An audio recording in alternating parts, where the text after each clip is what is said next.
আগে শিখতে হয় প্রেম মানে কি। তোর প্রেমের সঙ্গেই কেউ শিখায় নাই, আমি শিখাই দিই, মাথায় রাখিস। প্রেম শব্দের মানে হচ্ছে, এটা এখনকার মানুষ এটা শুনলে কেমন জানি ভিতরে একটা আউলা বাতাস লাগে। প্রেম শব্দের মানে হচ্ছে যত্ন। কেউ তোদের বলেছে?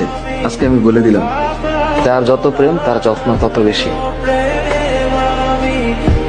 আর এর সাথে আর একটা টুকুর করে একটা শব্দ মাঝখানে লাগিয়ে দিলেই খেলাটা অন্যভাবে ঘুরে যাবে। এই যত্নের নিঃশেষে আরেকটা শব্দ আছে দায়িত্ব, আর যত্নের ডান পাশে আরেকটা শব্দ আছে শ্রদ্ধা। হ্যাঁ, আর যত্নের উপরের দিকে আরেকটা শব্দ আছে, এটার নাম হচ্ছে আরেকটা জিনিস। এটা মানে এটা এই সত্যতা, এটার নাম হচ্ছে প্রেম। তোদের ভিতরে যদি এই জিনিস থাকে তাহলে প্রেম হবে, তা না হইলে অং আর ভং হবে। Always remember.